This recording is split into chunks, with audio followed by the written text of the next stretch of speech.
Ketika cinta sadar, banyak orang menghampiri cinta, dan cinta pun bertanya.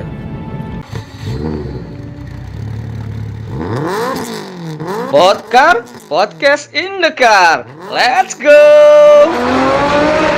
Ada sebuah cerita tentang 5 orang sahabat yang bernama kesedihan, kebahagiaan, kecantikan, kekayaan, dan cinta. Mereka tinggal bersama-sama di sebuah pulau hingga akhirnya suatu hari terjadilah sebuah bencana yang membuat pulau tersebut perlahan-lahan akan segera tenggelam. Masing-masing orang berusaha menyelamatkan diri mereka masing-masing, tak terkecuali cinta. Nah, nampaknya nasib kurang baik menimpa cinta. Cinta terperangkap dan tidak bisa keluar dari pulau tersebut. Kakinya terjebak. Banjir pun semakin menggenang di pulau tersebut. Cinta berusaha meminta pertolongan hingga akhirnya dilihatlah sebuah perahu yang lewat. Ternyata di dalamnya adalah kesedihan. Cinta berusaha memanggil kesedihan, meminta tolong kepada kesedihan. Namun ternyata di atas perahunya kesedihan sangat larut dalam kesedihannya. Dia menangis jadi-jadinya meratapi pulaunya yang akan segera tenggelam. Sehingga kesedihan pun tidak dapat mendengar teriakan cinta. Cinta pun bersedih karena pertolongan yang ia harapkan tidak ia dapatkan dari kesedihan. Cinta tidak putus asa, dia pun kembali berharap dan mencari pertolongan. Hingga kemudian kembali ia melihat sebuah perahu. Nah, kali ini temannya yang lain lewat. Ia adalah kebahagiaan. Cinta pun memanggil kebahagiaan, meminta pertolongan, berteriak. Namun lagi-lagi kebahagiaan tidak mendengar teriakan cinta.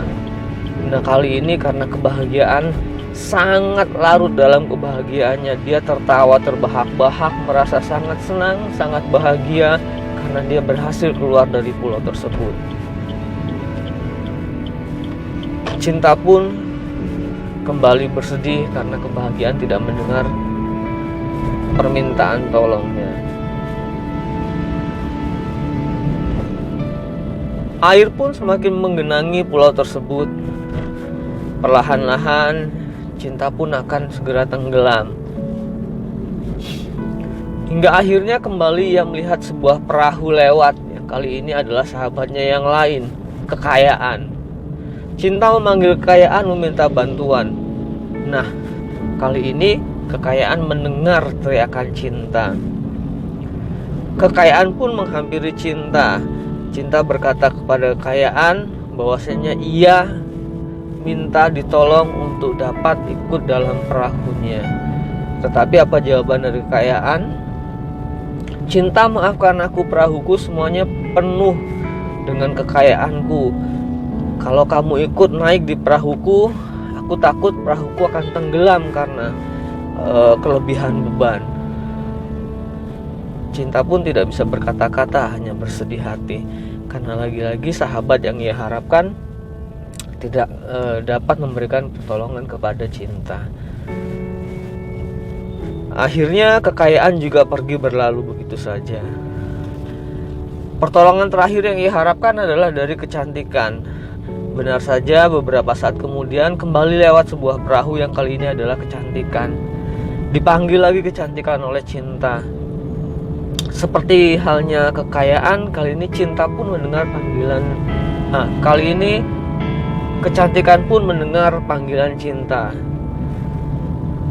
Kecantikan pun menghampiri cinta. Ketika cinta meminta bantuan, namun lagi-lagi kecantikan menjawab, cinta, kamu kotor sekali. Sebenarnya aku ingin menolong kamu, tapi kamu sangat kotor. Aku takut kalau kamu naik nantinya perahuku akan kotor. Nantinya kecantikanku bisa pudar karena kotoran kamu. Kecantikan pun enggan menolong cinta dan pergi begitu saja. Semua sahabat sudah pergi meninggalkan cinta. Pulau tersebut pun semakin lama semakin tenggelam. Dan hingga akhirnya cinta pun nyaris tenggelam dan tak sadarkan diri. Namun sesaat sebelum Cinta tak sadarkan diri, ternyata ada seseorang yang menghampiri Cinta dan menolong Cinta. Ia pun membawa Cinta pergi keluar dari pulau tersebut untuk kemudian meletakkan tubuh Cinta di atas pasir di tepian sebuah pulau yang lain yang berpenduduk. Ketika Cinta sadar, banyak orang menghampiri Cinta. Dan Cinta pun bertanya, "Saya ada di mana? Tadi saya di sebuah pulau dan keempat orang sahabat saya tidak ada yang mau menolong saya sama sekali. Tetapi tadi saya melihat ada seseorang sepertinya yang menolong saya. Apakah ada yang tahu dia itu siapa?" Salah seorang dari orang-orang yang menghampiri Cinta tersebut pun menjawab, "Cinta, iya tadi ada seseorang yang membawa kamu, meletakkan kamu di sini." "Tapi kenapa ia mau menolong saya?" ucap Cinta. "Karena semua sahabat saya pun tidak mau menolong saya." Lalu orang itu pun menjawab, "Cinta, orang yang menolong kamu adalah sang waktu." "Kenapa sang waktu mau menolong kamu sementara sahabat-sahabatmu tidak mau menolong kamu?" "Karena hanya sang waktulah yang tahu betapa berharganya cinta."